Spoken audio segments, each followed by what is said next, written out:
मोदी की रैली से पहले आखिरकार मोदी जी ने ऐसा क्या कर दिया कि जिसको लेकर सवाल खड़े हो रहे हैं।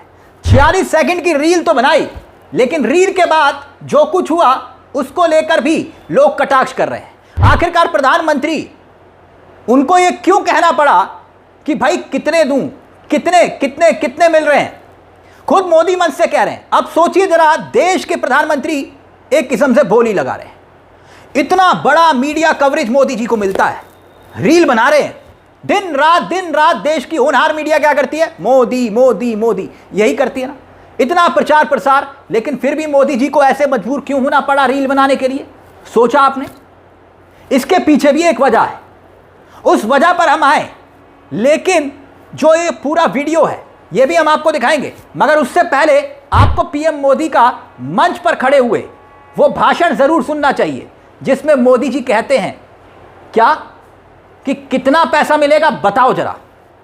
खैर, कभी मोदी जी मंच से खड़े होकर कहते थे कि भाई देश को बर्बाद कर देगा ये रेवड़ी कल्चर, मगर प्रधानमंत्री नरेंद्र मोदी खुद रैली में क्या कहते हैं, पीएम मोदी की किन बातों को लेकर वोट मांगते हैं, पहले जरा सुनिए कि आखिरकार कैसे कहते हैं। कि बताइए कितना मिलने वाला है, बताइए जरा, सुनिए जरा। अब बंगाल में महिलाओं के खाते में 3,000 रुपये सीधे पहुंचेगा। कितना कितना कितना? तो देश के प्रधानमंत्री कह रहे हैं बताओ जरा कितना पैसा मिलने वाला है। नारेबाजी करवा रहे हैं, पूछ रहे हैं कि कितना पैसा मिलेगा महिलाओं को, बताओ जरा। 3,000 रुपये यह जिक्र हो रहा है।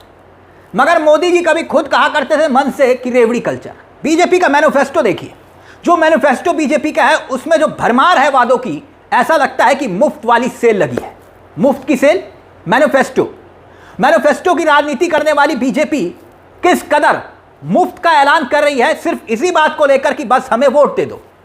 अभी तो पीएम मोदी का पुराना बयान भी हम आपको सुनाएंगे, लेकिन उससे पहले जरा याद करिए बीजेपी ने पश्चिम बंगाल में हिपोक्रेसी की हद कर दी। कैसे? पीएम मोदी, क्योंकि उसके बाद नंबर 2 कौन है? अमित शाह। अमित शाह का बयान भी बहुत दिलचस्प है। इसी मुफ्त की राजनीति को लेकर उनसे सवाल पूछा गया था तो एक किस्म से झन्ना गए थे, वो भी दिखाएंगे आपको। लेकिन पहले महिलाओं को हर महीने 3,000 रुपये, नौजवान ग्रेजुएट बेरोजगारों को 3,000 रुपये, नौजवान प्रतियोगी परीक्षा की तैयारी करने वालों को 15,000 रुपये, महिलाओं को बस यात्रा फ्री दी जाएगी, गर्भवती महिलाओं को 21,000 रुपये दिए जाएंगे। सुनते जाइए। पीएम किसान सम्मान निधि, हर राज्य की तरह अतिरिक्त 3,000 और जोड़ दिए जाएंगे। किसानों को सालाना 9,000 की वित्तीय सहायता दी जाएगी। यानी एक किस्म से सिर्फ वोट दे दीजिए, सब कुछ मुफ्त का ऐलान हम कर रहे हैं। अब ये मुफ्त कितना मुफ्त होता है और कितना चुनाव के बाद मुफ्त दिया जाता है, ये तो राजस्थान की जनता बता सकती है, जिनको कहा था कि भैया मुफ्त में सिलेंडर हर होली दीपावली देंगे। किस किस को मिला वो एक अलग विषय है। लेकिन खुद क्या कहते थे देश के प्रधानमंत्री इसी रेवड़ी कल्चर को लेकर, एक बार फिर से याद करिए और फिर आपको बताएंगे कि आखिरकार मोदी जी रैली में जो रील बना रहे थे ये मजबूर क्यों हुए, वो भी आपको बताएंगे। लेकिन पहले जरा मुफ्त की राजनीति को लेकर जो ज्ञान दिया करते थे रेवड़ी कल्चर को लेकर सुनिए जरा। आजकल हमारे देश में मुफ्त की रेवड़ी बांटकर वोट बटोरने का कल्चर लाने की भरसक कोशिश हो रही है। ये रेवड़ी कल्चर देश के विकास के लिए बहुत घातक है। इस रेवड़ी कल्चर से देश के लोगों को और खास करके मेरे युवाओं को बहुत सावधान रहने की जरूरत है। रेवड़ी कल्चर वाले कभी आपके लिए नए एक्सप्रेसवे नहीं बनाएंगे, नए एयरपोर्ट या डिफेंस कॉरिडोर नहीं बनवाएंगे। रेवड़ी कल्चर वालों को लगता है कि जनता जनार्दन को मुफ्त की रेवड़ी बांटकर उन्हें खरीद लेंगे। हमें मिलकर उनकी सोच को हराना है।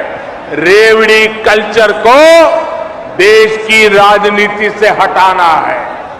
तो तो रेवड़ी कल्चर को लेकर कभी विपक्ष को कोसा करते थे, लेकिन खुद चुनाव में सिर्फ एक ही फॉर्मूला। बिहार में क्या हुआ? वहां तो रेवड़ी नहीं बांटी, काजू कतली बांट ली, कहा कि लीजिए 10,000 रुपये सीधा, बस वोट दे दीजिए। और असम में क्या कर रहे हैं, क्या कर रहे थे अमित शाह? याद आया, गाय भैंस मुफ्त दे देंगे, वोट दे दो। अब बंगाल में एक तरह से खजाना खोल दिया कि भाई 3,000 महिलाओं को, युवाओं को, प्रतियोगी परीक्षा करने वालों को, गर्भवती महिलाओं को, सबको पैसा। और तेजस्वी यादव से बिहार में पूछते थे कि पैसा कहां से लाओगे जी? पिताजी का पैसा है, मामा का पैसा है, लेकिन खुद पैसा कहां से लाएंगे ये मोदी जी जाने। क्योंकि देश के हालात तो इस वक्त क्या हैं वो सब जानते हैं। मतलब ये कि बीजेपी करे तो रासलीला, विपक्ष करे तो करेक्टर ढीला। यही होती है हिपोक्रेसी। लेकिन बात यहां पर खत्म नहीं होती, क्योंकि यही रेवड़ी कल्चर को लेकर सवाल कुछ घंटे पहले अमित शाह से तब पूछा गया था जब वो चुनावी संकल्प पत्र, घोषणा पत्र, विजन डॉक्यूमेंट्स, कुछ भी कह लीजिए, वो जारी कर रहे थे। तब उन्होंने जो बयान दिया, कहा गया कि भाई ये तो बचकाना बयान है। सुनिए जरा, पत्रकारों ने जब सवाल पूछा कि आप तो मुफ्त की रेवड़ियों के खिलाफ थे और मुफ्त की रेवड़ियों को लेकर जो कुछ कहा अमित शाह ने, अब वो सुनिए। अमित भाई, आपने 3,000 रुपए महिलाओं को पर मंथ देने को कहा, 9,000 रुपए पीएम किसान निधि का कहा, प्रेग्नेंट वुमेन के लिए कहा, अनएम्प्लॉयड यूथ के लिए कहा। तो अपोजिशन का कहना है कि ऐसी स्कीम्स को आप फ्रीबीज कहते थे और आज आप ही ऐसी स्कीम्स लेके आ रहे हैं। देखिए, जिस प्रकार का गड्ढा यहां पर कर रखा है पहले कम्युनिस्टों ने और ममता जी ने, वो गड्ढे से जनता को बाहर निकालना किसी भी सहायता के बगैर संभव ही नहीं है। कोई व्यक्ति अगर बीमार होता है तो उसको शक्ति की दवाइयां देते हैं, इसको फ्रीबीज नहीं कहते हैं भैया। ये बंगाल के युवा, महिला और कृषक की सहायता के लिए है, मछुआरों की सहायता के लिए है। और वो जैसे ही अपने पैर पर खड़े होंगे, अपना रास्ता खुद प्रशस्त करेंगे। कई राज्यों में सफलता के साथ ऐसा हुआ है, मगर गड्ढे से किसी भी सरकारी सहायता के बगैर बाहर नहीं निकल सकते। इनकी दो प्रकार की सहायता होगी। एक तो हमने जो कहा है 3,000, 9,000 मछुआरा को पैसा देंगे वो, और जो लूट जाते हैं सिंडिकेट वाले वो भी बच जाएगा।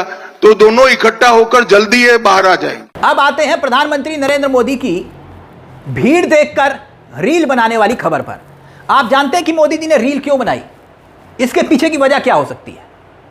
कुछ दिन पहले पश्चिम बंगाल में हल्दिया में पीएम मोदी की रैली हो रही थी, आपको याद करिए, वो खबर हमने आपको दिखाई थी और उसका वीडियो खूब वायरल हुआ था। क्यों? क्योंकि टीएमसी ने उस वीडियो को शेयर करते हुए दावा किया था कि प्रधानमंत्री नरेंद्र मोदी बोल रहे थे और नीचे से लोग कुर्सियां छोड़कर जा रहे थे। ये देखिए, ये वाला वीडियो था, देखा आपने? और बाकायदा टीएमसी ने इस वीडियो को शेयर करते हुए यह दावा किया था कि भाई प्रधानमंत्री को लोग सुन नहीं रहे। अब प्रधानमंत्री ने किया क्या? कहा कि चलो मैं भी अब 46 सेकंड का वीडियो बना देता हूं।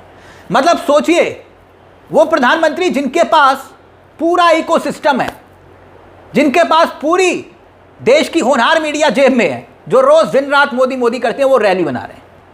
अब रैली में रील बनाने पर मजबूर होना पड़ा मोदी जी को। अब मोदी जी की रील देखिए, देखिए जरा रील। मेरे प्यारे देशवासियों, अब मेरे पीछे देख सकते हैं बंगाल का मिजाज क्या है। अभी तो 11, साढ़े 11 बजे और मेरी ये आज के दिन की पहली सभा सिर्फ हेलीपैड पर ही हजारों लोग, नौजवान, माताएं, बहनें, ये दृश्य अद्भुत दृश्य है। चलिए, मुझे पब्लिक मीटिंग में लोग वेट कर रहे हैं, मुझे चलना पड़ेगा। धन्यवाद। दरअसल मोदी जी रैली में बोली क्यों लगा रहे थे मालूम है आपको? वो है ममता बनर्जी उसके पीछे वजह। ममता बनर्जी क्यों? क्योंकि ममता बनर्जी की जो योजनाएं है ना, वो महिलाओं के लिए सीधा उनको इंटैक्ट करती है, जोड़ती है। कई योजनाएं हैं, लक्ष्मी भंडार योजना, कन्याश्री योजना, द्वारे योजना। ये ममता बनर्जी की एक ताकत है और महिला वोट बैंक ममता बनर्जी के साथ खड़ा होता हुआ दिखाई देता है। यहां तक कि खुलकर वो महिलाओं को टिकट भी देती हैं। अब ऐसे में मोदी जी को कहना पड़ रहा है हर रैली में कि हम पुरानी योजनाओं को बंद नहीं करेंगे, आप चिंता मत करिए, योजनाएं चलती रहेंगी। यानी कि योजनाएं पॉपुलर है।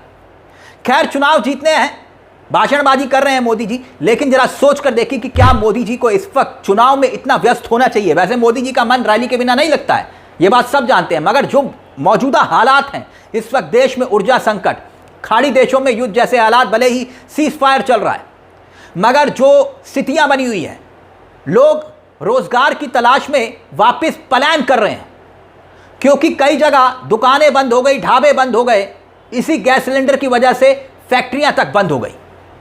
लेकिन मोदी जी क्या कर रहे हैं, रोज चुनाव प्रचार में व्यस्त है, सिर्फ चुनाव चुनाव चुनाव चुनाव चुनाव।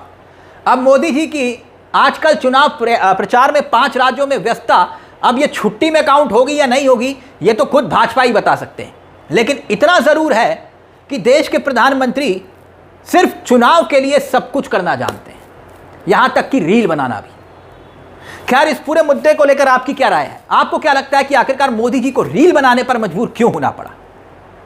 अपनी राय हमें कमेंट बॉक्स में जरूर दीजिएगा। मुझे तिलक चावला को दीजिए इजाजत। एक छोटी सी दरख्वास्त, हमारे चैनल को सब्सक्राइब जरूर कर लीजिएगा। यह मंच आप ही का है, जहां हम सिर्फ खबर नहीं दिखाते बल्कि खबर के पीछे की खबर भी बताते हैं। नमस्कार, जय हिंद, जय भारत।